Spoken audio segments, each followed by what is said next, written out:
Rajagoud, happy news. నువ్వు తీహార్ జైలుకి మార్చమన్నావు. పెద్ద ఆయన ఏకంగా బెయిల్కి ఏర్పాటు చేశాడు. తీసుకో, ఈ రాత్రికి లండన్ వెళ్ళిపో. వద్దు వద్దు, నాకు జైలు వద్దు, బెయిలు వద్దు. వాణ్ణి చంపందే నేను ఈ ఊరు వదిలి వెళ్ళరు. ఎవడాడు? నన్ను ఇక్కడిలా పడుకోబెట్టిన వాడు. వాడు నాకు కావాలి. వాణ్ణి నేను చంపాలి. ఇంతకీ వాడెవడు? పేరేంటి? ఎవడో బలయ్య అంట, ఆంధ్ర కాలనీలో ఉంటాడంట. అన్యాయం చేసే మనలాంటి వాళ్ళకు కూడా ఒక్కొక్కప్పుడు ఆ దేవుడు న్యాయం చేస్తా ఉంటాడు రాజాగాడు. వాడు నిన్ను మాత్రమే దెబ్బ కొట్టాడు, కానీ నన్ను, నా జీవితాన్ని చావు దెబ్బ కొట్టాడు. వాడిని మాత్రమే నాశనం చేస్తే సరిపోదు, వాడి కాలనీతో సహా సర్వనాశనం చేయాలి. చేస్తా. వాడిని, వాడి కాలనీని సర్వనాశనం చేస్తా.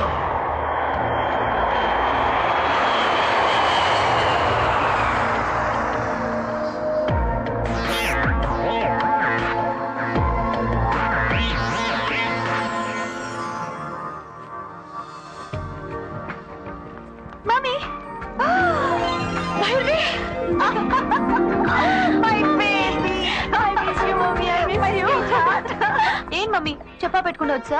నీకోసమే వచ్చేసాను. అసలు నేనే ఫోన్ చేసి రమ్మందా అనుకున్నాను. థ్యాంక్ గాడ్ నువ్వే వచ్చేసావు. ఒక ముఖ్య విషయం. తెలుసు. తెలుసా? మీ హాస్టల్ ఎదురుగా ఉన్న కాలనీలో ఒక అతన్ని ప్రేమిస్తున్నావు. అతని పేరు బాలకృష్ణ. అమ్మా, ఇవన్నీ నీకెలా తెలుసు? ఎవడో రాయుడు సిల్క్ హౌస్ ఓనర్గా ఆ వెధవ పని గట్టుకుని నీ గురించి ఏవేవో చెప్పాడు. నా కూతురు గురించి నాకు తెలీదా? భైరవి ఏ పని చేసినా నాకు నచ్చే పని చేస్తుంది. అలాగే భైరవి ఏం చేసినా నాకు నచ్చుతుంది.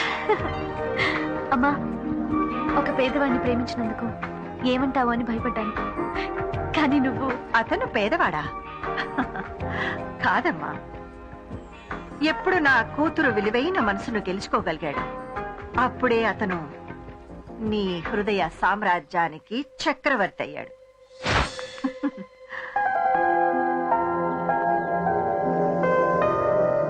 ప్రేమ చక్రవర్తి.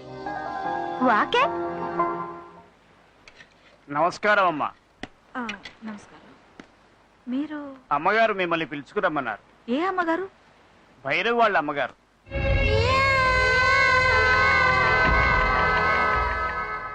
నమస్కారమ్మా. కబూర్ పెడితే నేనే వచ్చేదాన్ని కదమ్మా.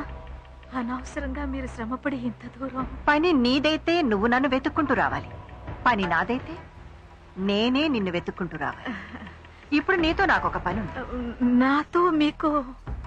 నా కూతురు భైరవి పెళ్లి గురించి మాట్లాడాలి. కారెక్కు.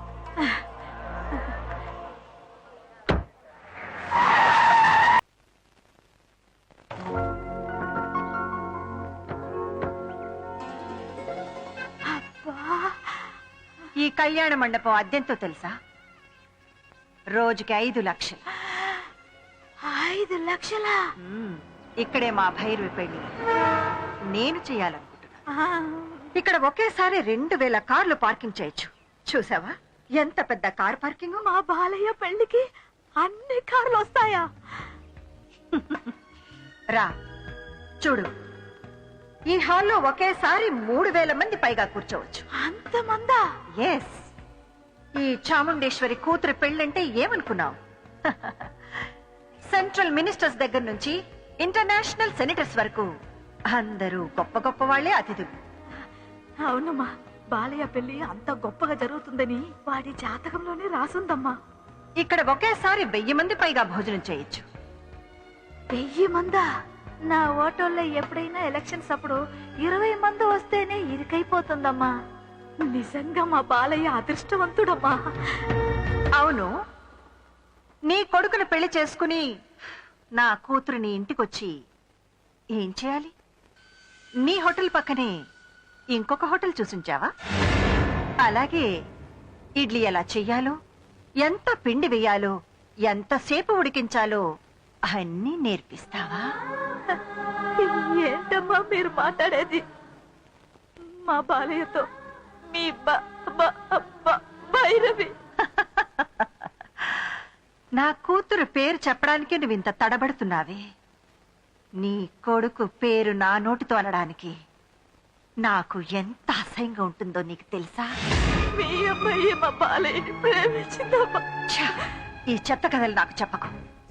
మీలాంటి వాళ్ళు ఎలాగోలాగా ఒక అందమైన అబ్బాయిని కనడం, వాడిని అచ్చోసిన ఆబ్బోతులాగా పెంచేసి ఊరి మీద వదిలేడు, వాడితో ఒక అందమైన డబ్బున్న అమ్మాయిని పట్టుకోమనడం, ఆ అమ్మాయి ఆస్తిని కాజేసి మీ అందరూ హ్యాపీగా సకుటుంబ సపరివార సమేతంగా సంతోషంగా సెటిల్ అయిపోవడం. లండన్ లో మగవాళ్లతో కూడా వ్యభిచారం చేయిస్తుంటారని విన్నాను, కానీ ఇండియాలో, అది ఆంధ్రాలో ఈ పని మొట్టమొదటిసారిగా మొదలుపెట్టిన ఆడదాన్ని నిన్నే చూస్తున్నాను. దీనికి పేరేమిటో తెలుసా? Mail prostitution. నీకే ఒక ఆడపిల్ల ఉంటే దాని మీదే బ్రతికేదాన్ని. కొడుకు కాబట్టి ఇలాంటి బిజినెస్ మొదలుపెట్ట.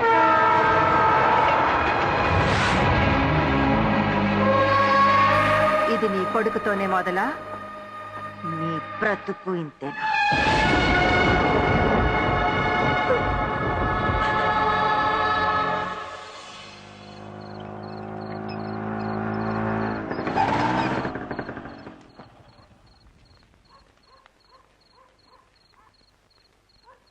ఏమిటి అందరు అలా ఉన్నారు?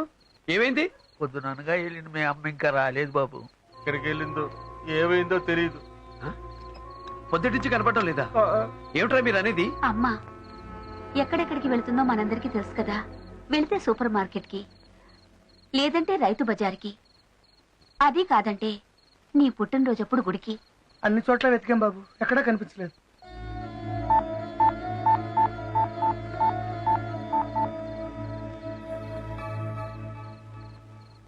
నో రిప్లై వస్తుంది కదా,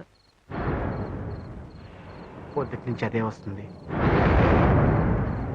నేను గ్రాండ్ గా పెద్ద కాపు లేఅవుట్ ఏరియాలో కళ్యాణ మండపం ఫిక్స్ చేసి మీ పెళ్లి ఏర్పాట్లు చేస్తుంటే ఈ సమయంలో వాళ్ళమ్మ మిస్ అయిందా? పోలీస్ కంప్లైంట్ ఇచ్చారా? పోలీస్ కంప్లైంట్ ఎందుకమ్మా? సరళమ్మ ఏం తప్పు చేసిందని? మాలాంటి వాళ్ళు తప్పు చేస్తే తను వచ్చి మమ్మల్ని విడిపించుకొచ్చేది. అలాంటి సరళమ్మ. అర్థం లేకుండా మాట్లాడకండి. 2 రోజులుగా మనిషి కనపడడం లేదంటే మనం వెళ్లాల్సింది పోలీస్ స్టేషన్ కే. మనం పోలీసుల్ని కన్సల్ట్ చేస్తేనే కదా ఏమైందో ఏం జరిగిందో తెలుస్తుంది. భైరవి, వద్దు భైరవి, అలా ఆలోచించుకో. నేను తట్టుకోలేను.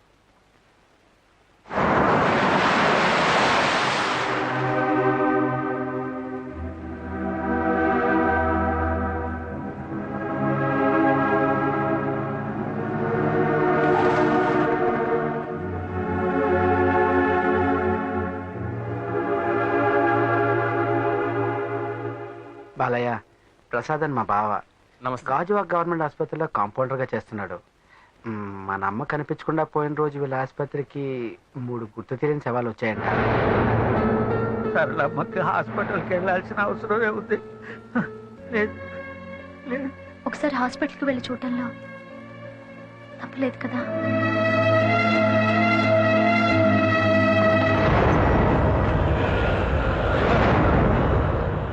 వేరయ్య, 3 రోజుల క్రితం వచ్చిన అన్నోన్ బాడీ చూపించండి. ఏ బాడీ? ఆ చుడిదార్ కూర పిల్లదా, రైలు కింద తలకాయ పెట్టిన కూరదా? మన పెద్ద కప్పులేవటి ఏరియాలో కళ్యాణ మండపం ఎదురుగా యాక్సిడెంట్ అయిన ముసలావిడ. ముందు వస్తువులు తీసుకొస్తాను, ఆవిడ మీదేమో చూడండి, తర్వాత బాడీ చూపిస్తాను.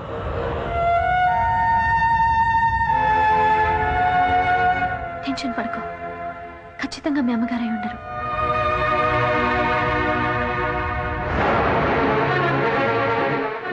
ఒకటి పట్టుకో.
పెద్దకాపు లేఅవుట్ ఏరియాలో కళ్యాణ మండపం ఫిక్స్ చేసి మీ పెళ్లి ఏర్పాట్లు చేస్తుంటే ఈ సమయంలో వాళ్ళమ్మ మిస్ అయిందా?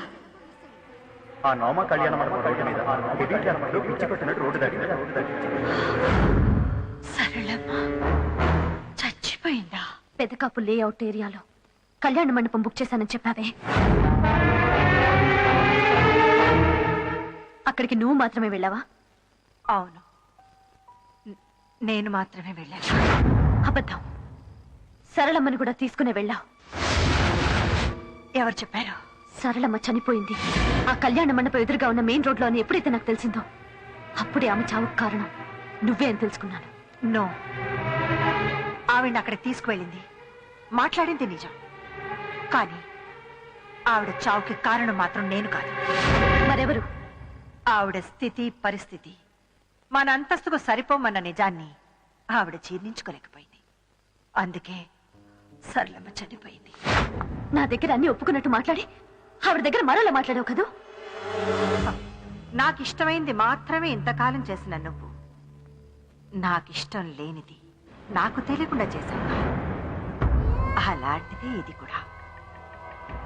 మాస్ డాన్స్ రీసెర్చ్ కోసమని ఆ హాస్టల్లో సెటిల్ అయ్యి అక్కడున్న ఒక లో క్లాస్ లేబర్ ని ప్రేమిస్తే నేను ఒప్పుకుంటానా? అసలు నీ రేంజ్ ఏంటో మన లైఫ్ ఏంటో ఆ సరళమ్మ దాని కొడుకు తెలుసుకోవద్దా? మన ఆస్తి సముద్రం అంతా, వాళ్ళ బ్రతుకు గుడిసంతా. ఆ సముద్రం కోసం గుడిసె ఆశపడితే అది అందులోనే మునిగిపోతుంది. అదే సరళమ్మ విషయంలో కూడా జరిగింది. దీనికి నువ్వు నేను బాధపడవలసిన అవసరం లేదు. నువ్వు చేరాల్సిన స్కూలు, చదువుకున్న కాలేజ్, నువ్వు కట్టుకున్న చీర నుంచి నువ్వు కట్టబోయే మ్యూజిక్ కాలేజ్ వరకు 1000 డిజైన్లు చూస్తే గానీ డిసైడ్ చేయను మీ అమ్మ. జీవితాంతం నిన్ను కట్టుకుని బ్రతకాల్సిన వాడు ఎలా ఉండాలో, వాడి రేంజ్ ఏంటో, వాడి స్టేటస్ ఏంటో తెలుసుకోకుండానే డిసైడ్ చేస్తుందని ఎలా అనుకున్నావు భైరవి? అన్ని స్థాయిలు ఆలోచించే మా నాన్నతో తాళి కట్టించుకున్నావు. మరెందుకు పెళ్ళైన 4 ఏళ్లకే వీధికేకి విడాకులు తీసుకున్నావు? సో నీ లైఫ్ సెట్ చేసుకోవడమే నీ వల్ల కాలేదు. నా లైఫ్ డిసైడ్ చేస్తావా? Shut up. ఈ చాముండేశ్వరి ఫ్లవర్ బొకే కొన్నా 5 స్టార్ హోటల్లో కొంటుందే గానీ ప్లాట్ఫామ్ లో కొందు. వాడి అమ్మ వాడు చచ్చినా బ్రతికినా ఒక ప్లాట్ఫామ్ గాని నీకు భర్తగా చేయడానికి చచ్చినా ఒప్పుకోను. ఒప్పుకున్నా ఇంకా కుదరదమ్మా. సరళమ్మ చావుకి కారణం నువ్వని తెలిసాక బాలయ్య నా మొహం కూడా చూడు. బాలయ్య బ్రతుకు నేను కళ్ళు కూడా ఊహించుకోలేను. సరళమ్మ చావుని బాలయ్యకి నువ్వు బహుమతిగా ఇచ్చావు. అలాగే నేను కూడా నీకు బహుమతిని ఇవ్వబోతున్నాను. అతనికి అమ్మలేదు. ఇక నీకు